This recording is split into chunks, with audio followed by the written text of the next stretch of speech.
ইরানের মরুভূমিতে এখন ড্রোন আর স্যাটেলাইটের নজরদারি তুঙ্গে। নতুন কিছু স্যাটেলাইট ছবি ফাঁস হয়েছে। সেখানে দেখা যাচ্ছে যুদ্ধবিরতির মাঝে ইরান এক বিশাল গোপন কর্মযজ্ঞ শুরু করেছে। মাটির নিচে লুকানো তাদের মিসাইল শহর এখন আবার জেগে উঠেছে। স্যাটেলাইট ছবিতে দেখা গেছে বড় বড় আর্থ মুভিং ইকুইপমেন্ট এবং ফ্রন্ট লোডার দিয়ে মাটি খোঁড়া হচ্ছে। এগুলো কোনো সাধারণ রাস্তা বানানোর কাজ নয়। গত এক মাসের লড়াইয়ে যুক্তরাষ্ট্র ও ইসরায়েলের বিমান হামলায় ইরানের অনেক আন্ডারগ্রাউন্ড টানেল বা সুড়ঙ্গের মুখ বন্ধ হয়ে গিয়েছিল। সেই ধ্বংসস্তূপের নিচে আটকে পড়ে আছে ইরানের শক্তিশালী সব মিসাইল লঞ্চার। এখন সেই ধ্বংসস্তূপ সরিয়ে লঞ্চারগুলো বের করে আনার মরিয়া চেষ্টা চালাচ্ছে তেহরান। মার্কিন গোয়েন্দাদের সাম্প্রতিক মূল্যায়ন বলছে, এক মাসের প্রচণ্ড যুদ্ধের পরেও ইরানের প্রায় অর্ধেক মিসাইল লঞ্চার এখনও অক্ষত আছে। প্রেসিডেন্ট জো বাইডেন দাবি করেছিলেন যে যুদ্ধে যুক্তরাষ্ট্র জয়ী হয়েছে এবং যুদ্ধ শেষ, কিন্তু মাটির নিচের এই তোড়জোড় অন্য কিছু ইঙ্গিত দিচ্ছে। অবসরপ্রাপ্ত রিটায়ার্ড ভাইস অ্যাডমিরালরা বলছেন, এই দৃশ্য দুটি বিষয় পরিষ্কার করে। প্রথমত, যুক্তরাষ্ট্র ও ইসরায়েলের বিমান হামলা অত্যন্ত নিখুঁত ছিল। তারা সুড়ঙ্গগুলোর মুখ বন্ধ করে দিয়ে ইরানের আক্রমণ ক্ষমতাকে সাময়িকভাবে পূর্ণ করে দিয়েছিল। দ্বিতীয়ত, ইরান দমে যাওয়ার পাত্র নয়। তাদের সহনশীলতা বা রেজিলিয়েন্সি অবাক করার মতো। তারা জানে কিভাবে ধ্বংসস্তূপ খুঁড়ে আবার ঘুরে দাঁড়াতে হয়। এর মানে হলো, যুদ্ধ যদি আবার শুরু হয় তবে যুক্তরাষ্ট্রকে এই একই টার্গেটগুলোতে পুনরায় হামলা চালাতে হবে। সবচেয়ে বড় দুশ্চিন্তা হলো ইরানের সমৃদ্ধ ইউরেনিয়ামের মজুদ নিয়ে। মার্কিন প্রেসিডেন্ট নিজেই ইঙ্গিত দিয়েছেন যে স্থলপথে গিয়ে এই মজুদ দখল করা কতটা কঠিন। ইরানের মাটি অত্যন্ত প্রতিকূল। এর আগে পাইলটদের উদ্ধার করতে গিয়ে মার্কিন বিমান বালুতে আটকে ধ্বংস হয়েছিল। মার্কিন ও ইসরায়েলি হামলায় ক্ষতিগ্রস্ত পারমাণবিক কেন্দ্রগুলো থেকে তেহরান ও ওয়াশিংটন যৌথভাবে উচ্চমাত্রায় সমৃদ্ধ ইউরেনিয়াম উদ্ধার করবে বলে দাবি করেছেন মার্কিন প্রেসিডেন্ট ডোনাল্ড ট্রাম্প। বার্তা সংস্থা রয়টার্সকে দেওয়া সাক্ষাৎকারে ট্রাম্প বলেন, আমরা একসঙ্গে ইউরেনিয়াম সংগ্রহ করব। আমরা ইরানের সঙ্গে খুব ধীরে সুস্থে সেখানে যাব এবং বড় বড় যন্ত্রপাতি দিয়ে খনন শুরু করব। এরপর সেগুলো আমরা যুক্তরাষ্ট্রে নিয়ে আসব। যুক্তরাষ্ট্রের সঙ্গে সম্ভাব্য এই চুক্তির বিষয়ে এখন পর্যন্ত কোনো মন্তব্য করেনি ইরানি কর্তৃপক্ষ। তেহরান এর আগে বারবার জোর দিয়ে বলেছে যে ইউরেনিয়াম সমৃদ্ধকরণের অধিকার তারা কখনোই ত্যাগ করবে না। এর আগে ট্রাম্প এই সমৃদ্ধ ইউরেনিয়ামকে পারমাণবিক ধুলা উল্লেখ করে দাবি করেন, ওয়াশিংটন ইরানের সব সমৃদ্ধ ইউরেনিয়াম পাবে। আন্তর্জাতিক পরমাণু শক্তি সংস্থা IAEA নির্ধারিত মানদণ্ড অনুযায়ী ইরানের 60% পর্যন্ত মাত্রায় সমৃদ্ধ 400 কেজির বেশি ইউরেনিয়াম মজুত রয়েছে। পারমাণবিক অস্ত্র তৈরির জন্য প্রায় 90% সমৃদ্ধ ইউরেনিয়াম প্রয়োজন হয়।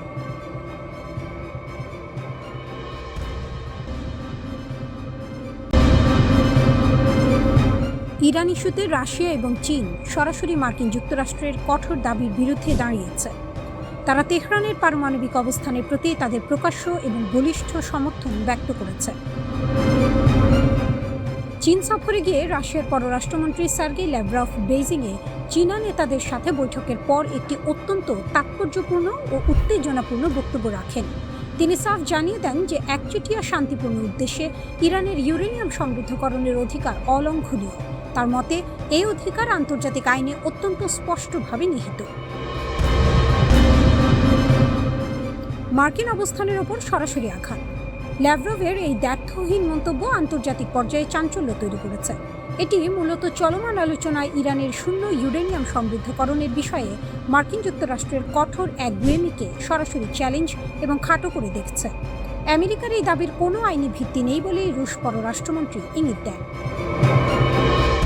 তিনি রাশিয়া এবং চীনের অবস্থান পরিষ্কার করে বলেন যে তারা এই সংকটের অবসানের জন্য কূটনৈতিক প্রচেষ্টাকে পূর্ণ সমর্থন করে। তবে নেগোসিয়েশনস অবশ্যই বাস্তবসম্মত এবং বৈধ লক্ষ্যের উপর ভিত্তি করে পরিচালিত হতে হবে, যা সব পক্ষের জন্য গ্রহণযোগ্য হয়। ল্যাভরভ বলেন, আমরা বিশ্বাস করি যে আন্তর্জাতিক আইন প্রতিটি দেশের শান্তিপূর্ণ পারমাণবিক কর্মসূচির অধিকারকে পুরোপুরি স্বীকৃতি দেয়। IAEA এর প্রমাণ এবং বাস্তব পরিস্থিতি। ল্যাভরভ আন্তর্জাতিক পরমাণু শক্তি সংস্থা IAEA এর প্রতিবেদনের উদ্ধৃতি দিয়ে জোর দিয়ে বলেন যে ইরানের পারমাণবিক উপাদান সামরিক উদ্দেশ্যে ব্যবহারের কোনো প্রমাণ খুঁজে পাওয়া যায়নি। তিনি মনে করিয়ে দেন যে ইরান পরমাণু অপসারণ চুক্তির স্বাক্ষরকারী এবং তারা IAEA এর পরিদর্শনের অধীনে রয়েছে।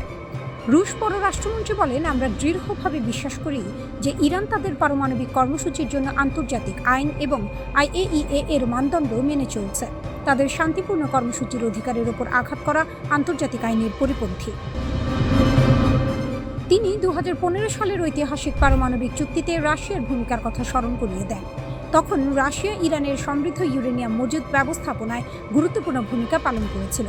ল্যাভরভ ইঙ্গিত দেন যে মস্কো আবারও প্রয়োজনে অত্যন্ত সমৃদ্ধ উপাদান পুনরায় প্রক্রিয়া করে পারমাণবিক জ্বালানিতে রূপান্তর করতে বা রাশিয়াতে সংরক্ষণ করতে সহায়তা করতে প্রস্তুত। পশ্চিমাদের সমালোচনা ও ভূ রাজনৈতিক সংঘাত। সার্গেই ল্যাভরভ ইউরোপীয় শক্তিগুলোর তীব্র সমালোচনা করেন। তিনি বলেন যে তারা ওয়াশিংটনের পরমাণু চুক্তি থেকে একতরফাভাবে বেরিয়ে যাওয়ার বিষয়ে কোনো প্রতিবাদ করেনি, অথচ তেহরানের ওপর কঠোর শর্ত চাপিয়ে দিচ্ছে। তিনি এটিকে ভণ্ডামি এবং ঔপনিবেশিক মানসিকতার প্রকাশ বলে অভিহিত করেন। তিনি বর্তমান আলোচনায় ইরানের ইউরেনিয়াম সমৃদ্ধকরণ এবং হরমুজ প্রণালীর ওপর নিয়ন্ত্রণ নিয়ে বিরোধের কথা উল্লেখ করেন। যুক্তরাষ্ট্রের কর্মকর্তারা, বিশেষ করে ভাইস প্রেসিডেন্ট জেডি ভ্যান্স, ইরানের সমৃদ্ধ ইউরেনিয়াম সরিয়ে নেওয়া এবং কঠোর যাচাইকরণ ব্যবস্থার উপর জোর দিচ্ছেন। অন্যদিকে ইরান তাদের মজুদ হস্তান্তর করতে অস্বীকৃতি জানিয়েছে এবং এর পরিবর্তে পতনের প্রস্তাব দিচ্ছে।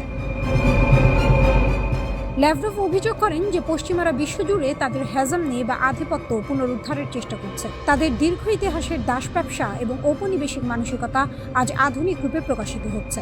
তিনি বলেন, রাশিয়া, চীন বা বিশ্বের সংখ্যাগরিষ্ঠ দেশ এই ঔপনিবেশিক দৃষ্টিভঙ্গির সাথে একমত হতে পারে না। হরমুজ প্রণালী এবং আন্তর্জাতিক প্রভাব। ল্যাভরভ যুক্তি দেন যে ইরানের হরমুজ প্রণালী বন্ধ করার সিদ্ধান্ত মূলত মার্কিন এবং ইসরায়েলি সামরিক চাপের প্রতিক্রিয়া। তার মতে এই দৃষ্টিভঙ্গি উপসাগরীয় আরব দেশগুলোর অনেকেই ব্যক্তিগতভাবে শেয়ার করে। তিনি আরও ঘোষণা করেন যে রাশিয়া এই সরবরাহ বিঘ্নিত হওয়ার কারণে ক্ষতিগ্রস্ত দেশগুলোতে জ্বালানি সরবরাহ নিশ্চিত করতে প্রস্তুত। তিনি এশিয়ার বিভিন্ন অঞ্চলে পশ্চিমাদের হস্তক্ষেপের কঠোর সমালোচনা করেন। ইউক্রেন সংকট, মধ্যপ্রাচ্য, সেন্ট্রাল এরিয়া, দক্ষিণ ককেসাস এবং তাইওয়ান প্রণালীর উত্তেজনাকে তিনি সরাসরি পশ্চিমা দেশগুলোর নীতির ফলাফল বলে মনে করেন। তিনি বলেন, পশ্চিমের সমষ্টিগত নীতিসমূহ এশিয়ার বিভিন্ন অঞ্চলে অস্থিরতা তৈরি করছে।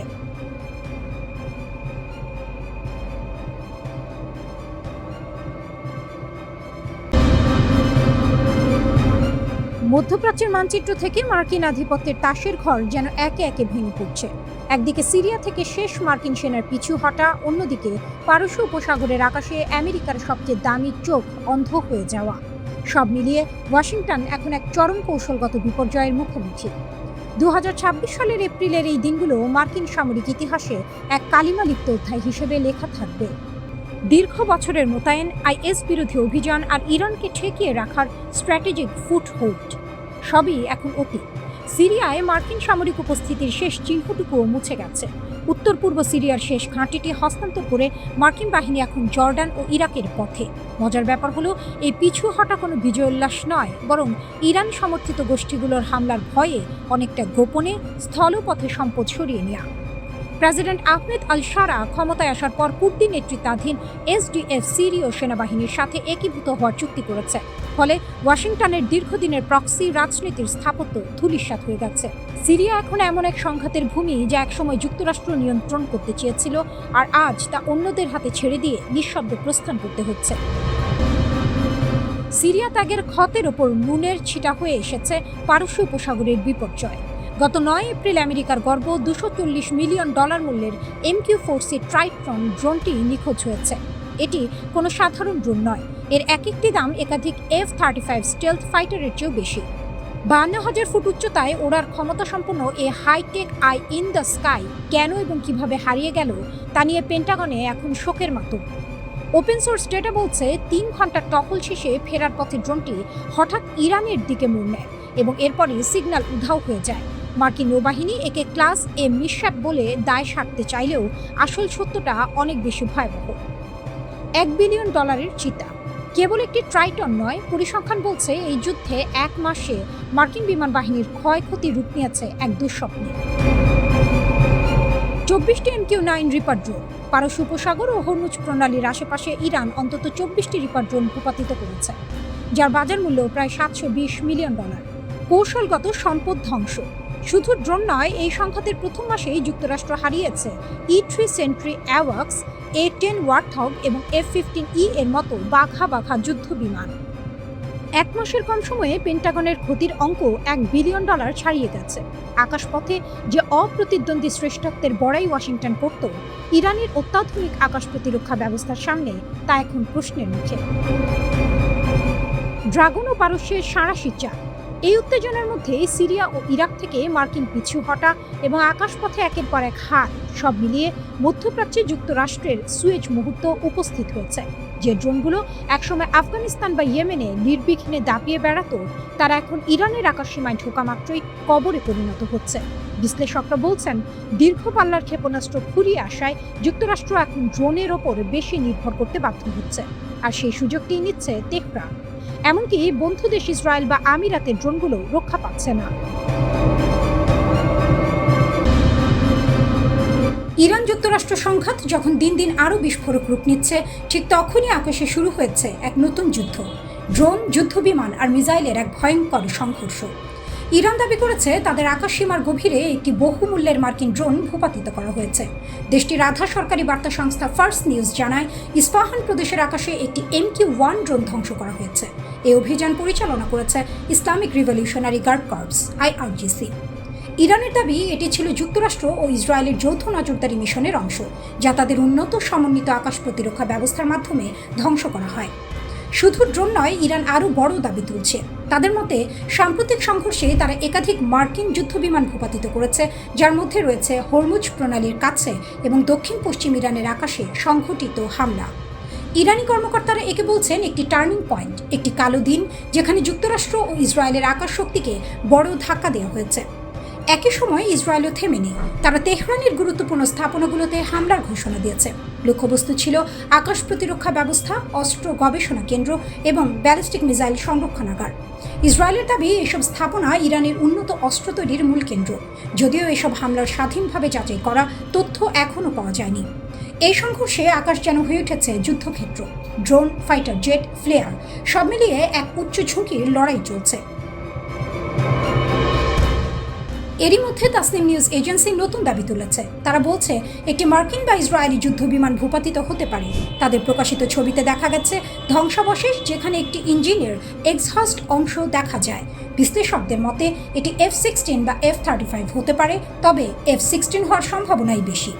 আরও জানা গেছে, তেহরান সহ বিভিন্ন শহরের আকাশে একাধিক যুদ্ধবিমান উঠতে দেখা গেছে এবং ইরানি প্রতিরক্ষা ইউনিট সেগুলোর বিরুদ্ধে পাল্টা আক্রমণ চালিয়েছে। কিছু বিমান পালানোর চেষ্টা করতে ফ্লেয়ার ছুড়েছে, তবে এসব দাবি এখনও স্বাধীনভাবে নিশ্চিত করা যায়নি। অন্যদিকে যুক্তরাষ্ট্রের পক্ষ থেকে বড় ধরনের ঘটনা সামনে এসেছে। নিউ ইয়র্ক টাইমস জানিয়েছে, হরমুজ প্রণালীর কাছে একটি A-10 ওয়ারথগ যুদ্ধবিমান বিধ্বস্ত হয়েছে। একই সময়ে আরেকটি বড় ঘটনা ঘটে। একটি F-15E স্ট্রাইক ঈগল ইরানের আকাশে ভূপাতিত হয়। এই F-15E-তে 2 জন ক্রু সদস্য ছিলেন, তার দুজনই ইজেক্ট করতে সক্ষম হন। একজনকে জীবিত উদ্ধার করা হয়েছে, কিন্তু অন্যজন এখনও নিখোঁজ। তাকে খুঁজতে চলছে জোর তল্লাশি। অন্যদিকে A-10 বিমানটির একমাত্র পাইলটকে সফলভাবে উদ্ধার করা হয়েছে। এই পরিস্থিতিতে ইসরায়েল একটি গুরুত্বপূর্ণ সিদ্ধান্ত নেয়। উদ্ধার অভিযানে বাধা না দিতে তারা ইরানি পরিকল্পিত কিছু হামলা স্থগিত করে। ইরানের রাষ্ট্রীয় মিডিয়া প্রথমে দাবি করেছিল তারা একটি F-35 ভূপাতিত করেছে। এমনকি তারা ঘোষণা দেয় যে কেউ মার্কিন সেনাকে খুঁজে পাবে তাকে পুরস্কৃত করা হবে। এটি এই যুদ্ধের প্রথম নিশ্চিত ঘটনা যেখানে ইরানের আঘাতে একটি মার্কিন ফাইটার জেট ধ্বংস হয়েছে। হোয়াইট হাউসও বিষয়টি স্বীকার করেছে। প্রেস সেক্রেটারি জানিয়েছেন, প্রেসিডেন্টকে পুরো পরিস্থিতি সম্পর্কে জানানো হয়েছে। F-15E স্ট্রাইক ঈগল বোয়িং নির্মিত এই যুদ্ধবিমান যুক্তরাষ্ট্রের অন্যতম শক্তিশালী অস্ত্র। এটি গভীর আঘাত হানতে এবং আকাশে লড়াই চালাতে সক্ষম। তবে এই ঘটনার পর বড় প্রশ্ন উঠছে, যুক্তরাষ্ট্র কি সত্যি আকাশ আধিপত্য ধরে রাখতে পারছে? কারণ এর আগেও 3টি F-15E বিমান ফ্রেন্ডলি ফায়ারে হারানোর খবর ছিল। আর এখন নতুন করে ক্ষতি, নতুন করে ঝুঁকি। এই যুদ্ধে এখন পর্যন্ত অন্তত 13 জন মার্কিন সেনা নিহত হয়েছেন। এর মধ্যেই ডোনাল্ড ট্রাম্প ও তার প্রতিরক্ষা মন্ত্রী বারবার দাবি করেছেন যুক্তরাষ্ট্র এই যুদ্ধে কার্যত জয়ী। তারা বলছেন ইরানের আকাশ প্রতিরক্ষা ব্যবস্থা দুর্বল হয়ে গেছে, কিন্তু বাস্তবতা যেন ভিন্ন গল্প বলছে। কারণ আকাশে এখনও লড়ছে ইরান, এখনও প্রতিরোধ করছে, এখনও তারা দেখাচ্ছে তাদের আকাশ এত সহজে দখল করা যাবে না।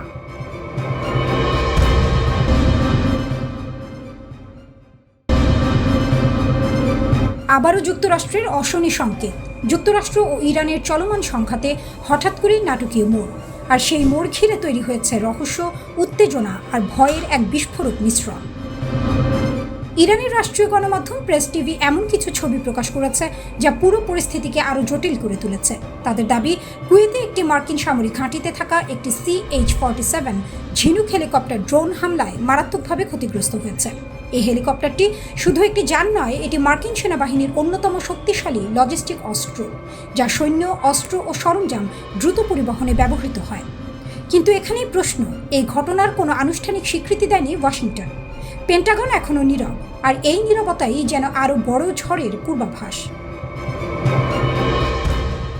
ইরানের আরেকটি গণমাধ্যম আরও বিস্ফোরক দাবি করেছে। তাদের মতে, এই হেলিকপ্টারটি একটি বিশেষ উদ্ধার অভিযানে ছিল। লক্ষ্য, ইরানের আকাশে ভূপাতিত হওয়া একটি মার্কিন যুদ্ধ বিমানের পাইলটকে খুঁজে বের করা। আর এখানেই আসে সবচেয়ে বড় খবর, একটি মার্কিন F-15E স্ট্রাইক ঈগল যুদ্ধ বিমান নাকি ইরানের ভেতরে গুলি করে ভূপাতিত করা হয়েছে। যদি এটি সত্য হয়, তাহলে এটি হবে এই যুদ্ধে এক বিশাল টার্নিং পয়েন্ট। প্রতিবেদন বলছে, ওই বিমানে ছিলেন দুইজন, একজন পাইলট এবং একজন অস্ত্র নিয়ন্ত্রণ কর্মকর্তা। হামলার পর দুজনই ইজেক্ট করে বেরিয়ে আসেন। এর মধ্যে একজনকে জীবিত উদ্ধার করে মার্কিন বাহিনী এবং তাকে চিকিৎসা দেওয়া হচ্ছে, কিন্তু অন্যজন এখনও নিখোঁজ। সময় দ্রুত ফুরিয়ে যাচ্ছে আর তাকে খুঁজে পেতে চলছে মরিয়া তল্লাশি। এই উত্তেজনাপূর্ণ পরিস্থিতির মধ্যেই বড় একটি সিদ্ধান্ত নেয় ইসরায়েল। জানা গেছে, চলমান উদ্ধার অভিযানে বাধা না দিতে ইসরায়েল তাদের পরিকল্পিত হামলা স্থগিত করেছে। এই পদক্ষেপ দেখাচ্ছে পরিস্থিতি কতটা সংবেদনশীল হয়ে উঠেছে। ইরানের রাষ্ট্রীয় টেলিভিশন আরও এক ধাপ এগিয়ে গেছে। তারা ঘোষণা দিয়েছে, যে কেউ যদি মার্কিন পাইলটকে খুঁজে দেয় তাকে পুরস্কৃত করা হবে। এমনকি সাধারণ জনগণকে আহ্বান জানানো হয়েছে পাইলটদের ধরিয়ে দিতে। অন্যদিকে মার্কিন প্রেসিডেন্ট ডোনাল্ড ট্রাম্প সরাসরি বলেছেন, এই ক্ষতি কূটনৈতিক অবস্থান বদলাবে না। তার কণ্ঠে ছিল কঠোরতা, এটা যুদ্ধ। তবে নিখোঁজ পাইলট ধরা পড়লে যুক্তরাষ্ট্র কী করবে সে বিষয়ে তিনি কিছু বলেননি। এই নীরবতা নতুন করে উদ্বেগ তৈরি করছে। যুক্তরাষ্ট্রের পক্ষ থেকে নিশ্চিত করা হয়েছে একটি যুদ্ধ বিমান ভূপাতিত হয়েছে, তবে তারা এখনও বিস্তারিত কিছু জানায়নি।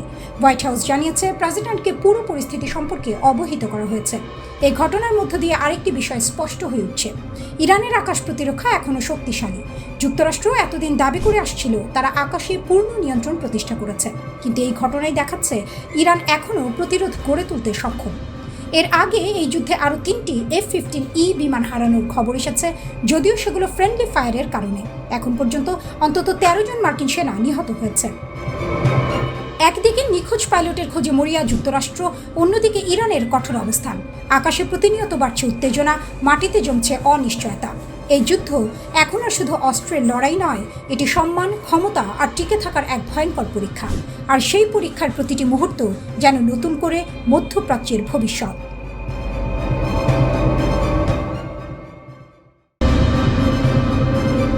পারস্য উপসাগরের উত্তাল জলরাশিতে যুক্তরাষ্ট্রের নৌ অবরোধকে কেন্দ্র করে বিশ্বজুড়ে বাড়ছে যুদ্ধের দামামা। এতদিন পর্দার আড়ালে থাকলেও বেইজিং সরাসরি আসরে নেমেছে। যুক্তরাষ্ট্রের এই পদক্ষেপকে বিপজ্জনক এবং দায়িত্ব জ্ঞানহীন বলে তীব্র ভৎসনা করেছেন চীনের পররাষ্ট্র মন্ত্রণালয়ের মুখপাত্র গুয়ো জিয়াকুন। শি জিনপিং এর কণ্ঠে ফুটে উঠেছে সতর্কবার্তা, বিশ্বকে যেন কোনোভাবেই জঙ্গলের রাজত্বে ফিরিয়ে না দেওয়া হয়। হরমুজ প্রণালী দিয়ে বিশ্বের মোট জ্বালানি সরবরাহের 1/5 পরিবাহিত হয়, যার অর্ধেকেরও বেশি যায় চীনের কারখানায়। তাই এই নৌপথ বন্ধ হওয়া মানে চীনের অর্থনীতির ধমনীতে সরাসরি আঘাত। মার্কিন প্রেসিডেন্ট ডোনাল্ড ট্রাম্পের প্রশাসন ইরানের অর্থনীতির ত্রুটি চেপে ধরতে যে নৌ অবরোধ জারি করেছে, তা এখন বেইজিংয়ের জন্য চরম অস্বস্তির কারণ হয়ে দাঁড়িয়েছে। চীনের অভিযোগ, ট্রাম্পের এই জেদ বিশ্বকে এক ভয়াবহ সংকটের দিকে ঠেলে দিচ্ছে, যা যুদ্ধের আগুনে ঘি ঢালছে। বেইজিংয়ের এই কঠোর অবস্থান এমন এক সময় এলো যখন বিশ্বের নানা প্রান্তের কূটনীতিকরা আলোচনার জন্য চীনের দরজায় ভিড় করছেন। আবুধাবির ক্রাউন প্রিন্স থেকে শুরু করে স্পেনের প্রধানমন্ত্রী পেদ্রো সানচেজ, সবারই একটাই চাওয়া, বেইজিং যেন তেহরানকে আলোচনার টেবিলে ফিরিয়ে আনে। তবে সানচেজ নিজেই যুক্তরাষ্ট্রের রোষানলে পড়েছেন। তিনি সরাসরি জানিয়ে দিয়েছেন, ইরান যুদ্ধের জন্য স্পেনের আকাশসীমা বা সামরিক ঘাঁটি ব্যবহার করতে দেবে না ওয়াশিংটনকে। এদিকে পরিস্থিতি সামলাতে হিমশিম খাচ্ছে চীন। একদিকে তারা ইরানের প্রধান বাণিজ্য সহযোগী, ইরানের মোট অশোধিত তেলের 80%ই ছায়া নৌবহরের মাধ্যমে চীন কিনে নেয়। অন্যদিকে ট্রাম্পের আসন্ন বেইজিং সফরের আগে ওয়াশিংটনের সাথে সরাসরি সংঘাত এড়িয়ে চলাই চীনের মূল কৌশল। মার্কিন গোয়েন্দা সংস্থাগুলো দাবি করছে চীন ইরানকে নতুন বিমান প্রতিরক্ষা অস্ত্র দেওয়ার পরিকল্পনা করছে, যা ট্রাম্পকে ক্ষুব্ধ করেছে। জবাবে বেইজিং এই দাবিকে সম্পূর্ণ বানোয়াট বলে উড়িয়ে দিয়েছে এবং পাল্টা হুঁশিয়ারি দিয়েছে যে এর অজুহাতে চীন যদি নতুন কোনো শুল্ক আরোপের শিকার হয় তবে বেইজিংও পাল্টা ব্যবস্থা নেবে। বাস্তব চিত্রটি বেশ অদ্ভুত।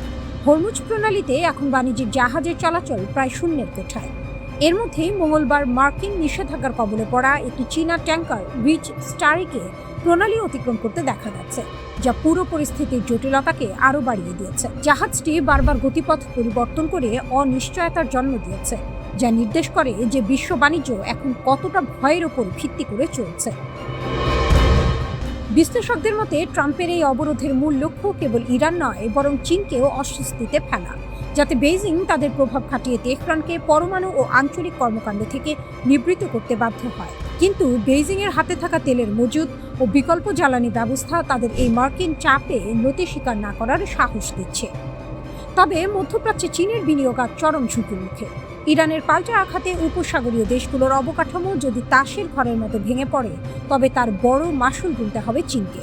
ঝু ফেংয়ের মতো বিশেষজ্ঞরাও বলছেন চীন সামরিকভাবে এই যুদ্ধে জড়াতে চায় না, কারণ তা ওয়াশিংটনের সাথে তাদের ভঙ্গুর সম্পর্ককে চিরতরে ধূলিসাৎ করে দেবে। হরমুজ থেকে বেইজিং পর্যন্ত এই টানটান উত্তেজনার কেন্দ্রে এখন একটাই প্রশ্ন: ট্রাম্পের জঙ্গলের রাজত্ব বনাম চীনের কূটনৈতিক ভারসাম্য। দুই মহাশক্তির এই রশ্মি টানাটানির মাঝে মধ্যপ্রাচ্য কি চূড়ান্ত বিপর্যয়ের দিকেই যাচ্ছে? যুদ্ধের দামামা বাড়ছে আর বিশ্ব তাকিয়ে আছে সেই সংকেতের দিকে, যা মুহূর্তের মধ্যে জ্বালানি সরবরাহ ব্যবস্থাকে চিরতরে স্তব্ধ করে দিতে পারে।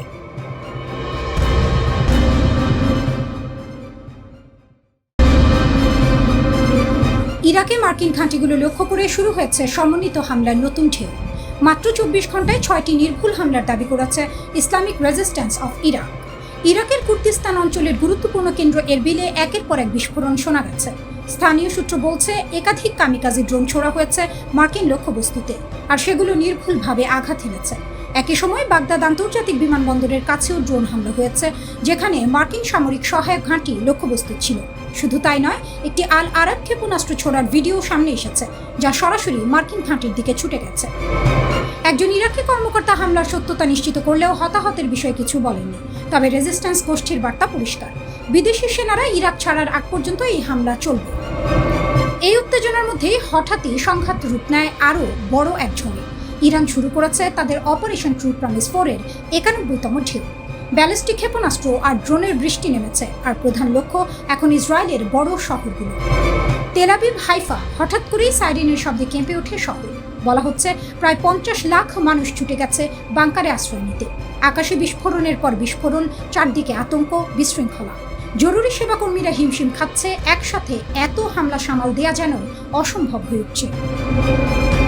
কিন্তু এখানেই শেষ নয়। এই যুদ্ধ আর শুধু ইসরায়েলের ভেতরে সীমাবদ্ধ নেই, এটি এখন পুরো অঞ্চলে ছড়িয়ে পড়া এক সমন্বিত আক্রমণ। দক্ষিণ দিক থেকে ইয়েমেনের হুথি বাহিনী যোগ দিয়েছে এই লড়াইয়ে। তারা দক্ষিণ ইসরায়েলের দিকে হামলা চালিয়েছে, এমনকি ডিমোনা সংবেদনশীল এলাকার কাছেও আঘাত হানার দাবি উঠেছে। একই সময় লেবানন থেকে হিজবুল্লাহ তেল আবিবের জাফা অঞ্চলে যৌথ হামলা চালিয়েছে। ইরান, হিজবুল্লাহ এবং ইয়েমেন, এই তিন শক্তি এখন একসাথে কাজ করছে। এটিকে বলা হচ্ছে ইউনিফাইড রেজিস্ট্যান্স ফ্রন্ট, একটি দীর্ঘদিনের পরিকল্পিত কৌশলের বাস্তব রূপ। ইসরায়েলি গণমাধ্যম বলছে ক্ষয়ক্ষতি ব্যাপক। ভারী ওয়ারহেড যুক্ত ক্ষেপণাস্ত্র গুরুত্বপূর্ণ স্থাপনাগুলোতে আঘাত হেনেছে। তেল নোভ এয়ারবেস, বেন গুরিয়ন বিমানবন্দর সহ কৌশলগত স্থাপনাগুলো লক্ষ্যবস্তু হয়েছে। শুধু সামরিক ঘাঁটি নয়, Tel Aviv, Haifa, Ashdod, Beersheba, Negev সব জায়গায় আঘাতের চিহ্ন। এই সংঘাত এখন আরও বিপজ্জনক মোড় নিয়েছে, কারণ যুক্তরাষ্ট্র সরাসরি এর মধ্যে টেনে আনা হয়েছে। ইরান দাবি করছে তারা 4টি ক্ষেপণাস্ত্র ছুড়েছে মার্কিন বিমানবাহী রণতরী ইউএসএস আব্রাহাম লিঙ্কনের দিকে, যদিও এই দাবির স্বাধীন কোনো নিশ্চিত তথ্য নেই। কুয়েতে আহমেদ আল জাবের ও আলী আল সালেম ঘাঁটি, সৌদি আরবের একটি গুরুত্বপূর্ণ ঘাঁটি, সব জায়গায় হামলার দাবি উঠেছে। এমনকি সংযুক্ত আরব আমিরাতের আল দাফরা ঘাঁটির রাডার সিস্টেম ধ্বংসের কথাও বলছে ইরান। এই রাডার ছিল আকাশপথের হুমকি শনাক্ত করার গুরুত্বপূর্ণ উপাদান। এটি ধ্বংস হলে পুরো অঞ্চলের প্রতিরক্ষা ব্যবস্থায় বড় ফাঁক তৈরি হতে পারে। পারস্য উপসাগরেও নাটকীয় দাবি। ইরান বলছে তারা একটি উন্নত ইসরায়েলি যুদ্ধবিমান ভূপাতিত করেছে।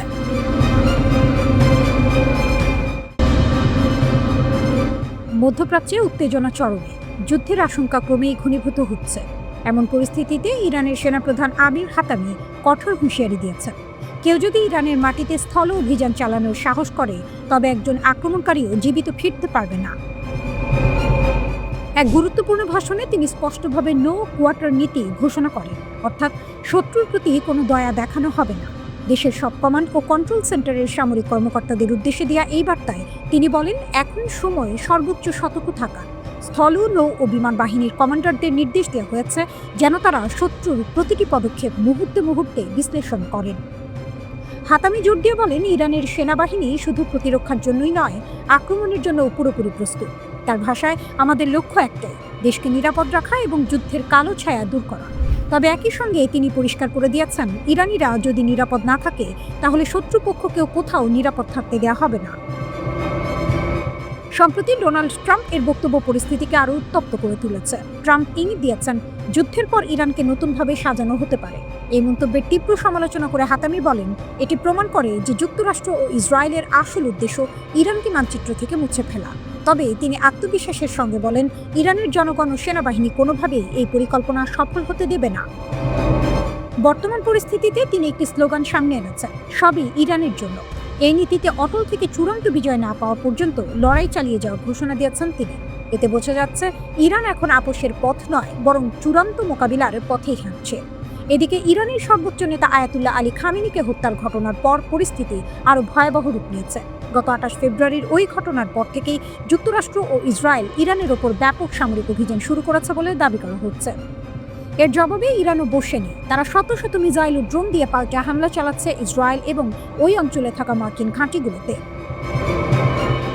এই সংঘাত এখন শুধু আকাশ বা সমুদ্রে সীমাবদ্ধ নেই, স্থলযুদ্ধের সম্ভাবনাও দ্রুত বাড়ছে। বিশেষজ্ঞরা সতর্ক করে বলছেন, যদি সত্যি স্থল অভিযান শুরু হয়, তাহলে তা হবে অত্যন্ত রক্তক্ষয়ী এবং দীর্ঘমেয়াদী। এর মধ্যে হাতামি সামরিক কমান্ডারদের আরও একটি গুরুত্বপূর্ণ নির্দেশ দিয়েছেন, শত্রুপক্ষের প্রতিটি সামরিক গতিবিধি ঘনিষ্ঠভাবে নজরদারি করতে হবে। তিনি বলেন, শত্রুর প্রতিটি পদক্ষেপ বুঝতে না পারলে তাদের মোকাবিলা করা সম্ভব নয়। তাই গোয়েন্দা তৎপরতা বাড়ানোর ওপর বিশেষ জোর দেওয়া হচ্ছে। সব মিলিয়ে পরিস্থিতি এখন বিস্ফোরণের অপেক্ষায় থাকা আগ্নেয়গিরির মতো।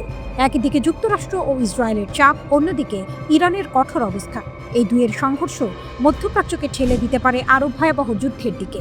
বিশ্বজুড়ে উদ্বেগ বাড়ছে, কারণ এই সংঘাত যে কোনো সময় বড় আকার ধারণ করতে পারে।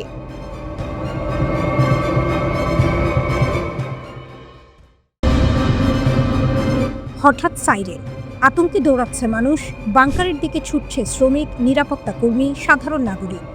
কারণ আকাশে ভেসে উঠেছে এক নতুন ভয়। ইসরায়েলের অত্যন্ত গোপনীয় ডিমোনা কেন্দ্র, যেখানে প্রতিটি মুহূর্তই কঠোর নজরদারিতে থাকে।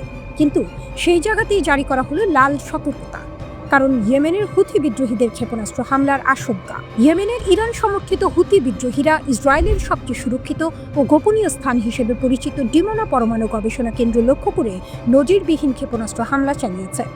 ইসরায়েলের এই নিউক্লিয়ার হাবে রেড অ্যালার্ট জারির মাধ্যমে চরম উত্তেজনার সৃষ্টি হয়েছে।